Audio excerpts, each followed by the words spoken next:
पढ़ने जा रहे बेटा, वो पढ़ने जा रहे हेलो एल्केन के। पिछले वीडियो में हमने भौतिक गुण देखे, अब हम पढ़ने जा रहे हैं हेलो एल्केन के रासायनिक गुण।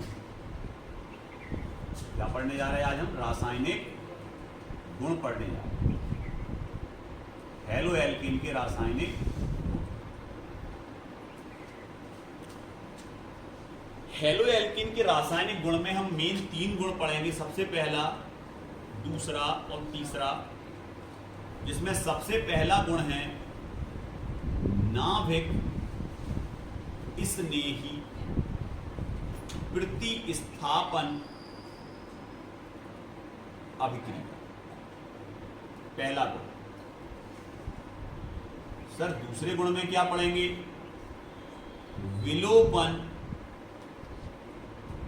अभिक्रिया।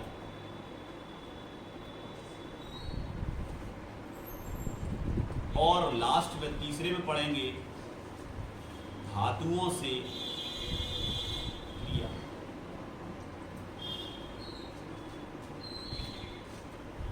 ये 3 चीजें हम रासायनिक गुण के अंतर्गत का पढ़ेंगे। अब हम सबसे पहले बात करते हैं नंबर 1 पे,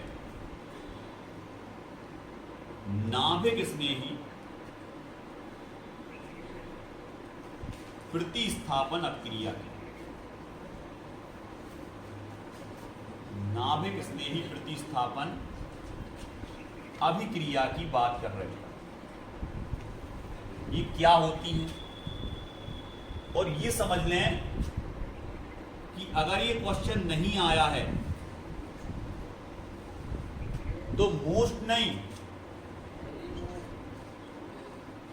2025 के लिए जो आप एग्जाम दोगे इस साल, इंपॉर्टेंट क्वेश्चन है और आता है।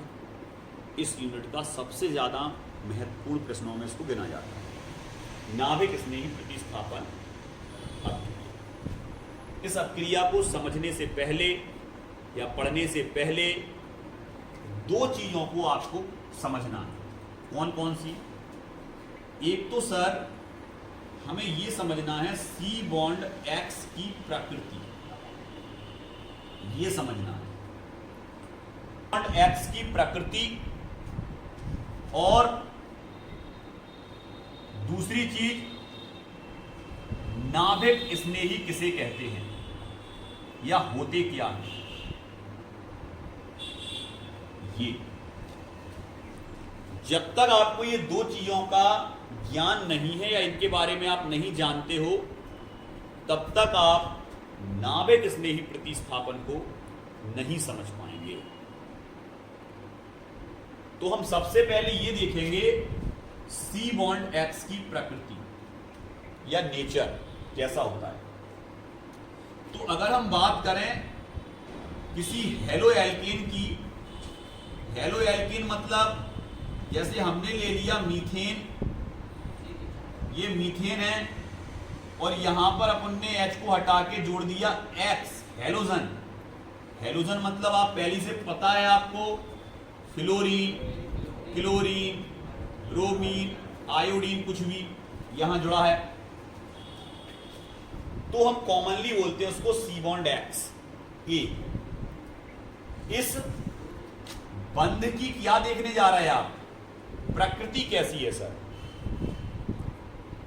तो अगर हम सी बॉन्ड एक्स की बात करें तो C और H इन दोनों की विद्युत ऋणात्मकताएं लगभग बराबर होती हैं।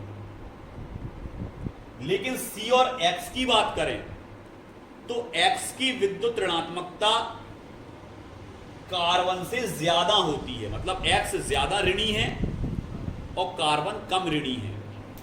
तो होता क्या है कि इस सहसंयोजक बंध के जो इलेक्ट्रॉन होते हैं बेटा 2, एक इसका और एक इसका, जिसके साझे से क्या बना था? यहां सहसंयोजक बंध बना था। ये जोड़ा X की ओर विस्थापित हो जाता है, खिसक जाता है, जिसके कारण इस X परमाणु पर ऋणावेश आंशिक पूर्णता नहीं, आंशिक ऋणावेश और इस कार्बन परमाणु पर आंशिक धन आवेश आ जाता है। क्लियर? तो यहां पर हमें एक चीज पता चली कि सर जो सी बॉन्ड एक्स बंध की प्रकृति होती है ना, वो सर ध्रुवीय होती है। कैसी होती है बेटा? ध्रुवीय। मतलब इस पे होता है निगेटिव और इस पे होता है पार्शियली पॉजिटिव और इस पे पार्शियली निगेटिव, आंशिक ऋण और आंशिक धन।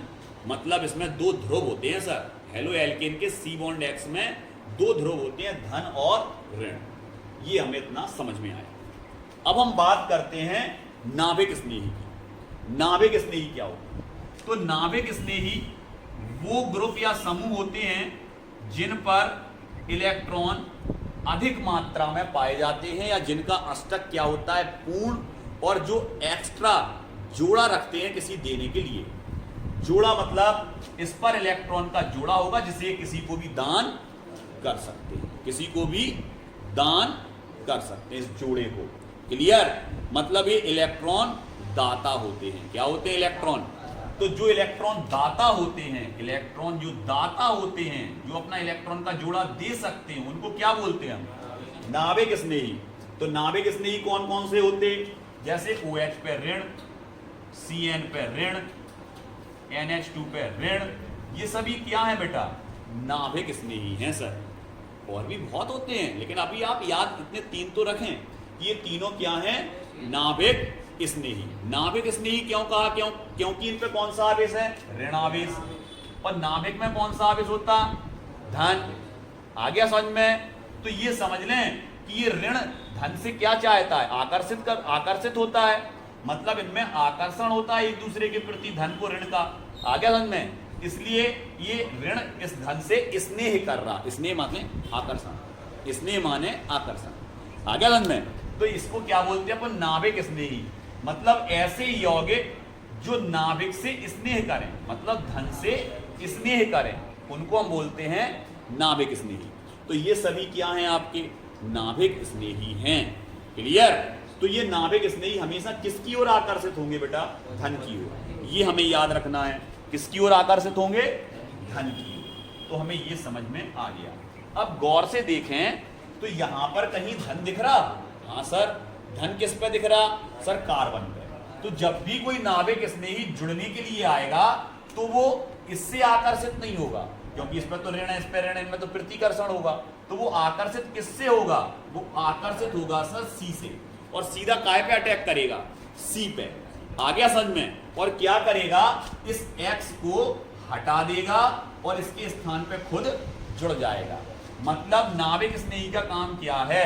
नाभिक स्नेही का काम है प्रतिस्थापन, खुद जुड़ना, दूसरे को हटा देना।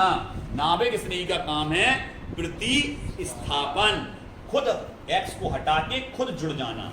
मतलब यहां से एक्स हट जाएगा और CN जुड़ जाएगा, OH जुड़ जाएगा, NH2 जुड़ जाएगा। आ गया समझ में? तो इस हेलो एल्कीन में क्या हुआ? इस हेलो एल्कीन में सर प्रतिस्थापन हुआ। किसके कारण हुआ? सर नाभिक स्नेही के कारण। तो हम क्या पढ़ने जा रहे हैं? देखो, नाभिक स्नेही प्रतिस्थापन अभिक्रिया। अब सबको अच्छे से समझ में आ गया? एक एक चीज क्लियर, बिल्कुल सरल भाषा में, सरल से सरल भाषा में हमने आपको यह समझाया कि नाभिक स्नेही प्रतिस्थापन अभिक्रियाएं क्या होती हैं। सर जब किसी हेलो एल्कीन से कोई नाभिक स्नेही जुड़ने के लिए आता है तो वो एक्स को हटाकर खुद जुड़ जाता है। इस तरह जो प्रतिस्थापन होता है, इस तरह की अभिक्रियाओं को हम नाभिक स्नेही प्रतिस्थापन अभिक्रियाएं कहते हैं। तो नाभिक स्नेही प्रतिस्थापन अभिक्रियाओं से पहले क्या समझाया आपको हमने कि इसकी बंध की प्रकृति कैसी होती है? तो आपने कहा दो, धन और ऋण। फिर हमने ये समझाया नाभिक स्नेही क्या होते हैं, जो इनको हटा पाए एक्स को। आ गया समझ में? किससे जुड़ेंगे? कार्बन से। क्लियर? कार्बन को नहीं हटाएंगे, एक्स को हटाएंगे, क्योंकि ऋण ऋण को हटाता है और धन से तो आकर्षित होता है। क्लियर? क्लियर? अब इतनी समझने के बाद अब हम कल जब स्टार्ट करेंगे क्लास, तो कल आपको नाभिक स्नेही प्रतिस्थापन अभिक्रिया आ गया समझ में? तो कल हम सबसे पहले इसके बारे में थोड़ा सा और बता के फिर इसके प्रकार को पढ़ेंगे। नाभिक स्नेही प्रतिस्थापन अभिक्रियाएं बेटा मेनली दो प्रकार की होती हैं। एक होता है SN1 और एक होता है SN2। और अगर हम बोर्ड एग्जाम के हिसाब से अगर देखें तो इन दोनों में अंतर भी पूछा जाता है। SN1 व SN2 क्रिया में कोई 4 अंतर आप लिखें तो हमें यहाँ क्वेश्चन में भी आ सकता है और यही प्रश्न अंतर में भी आ सकता है और 2025 के लिए बहुत मोस्ट है। क्लियर?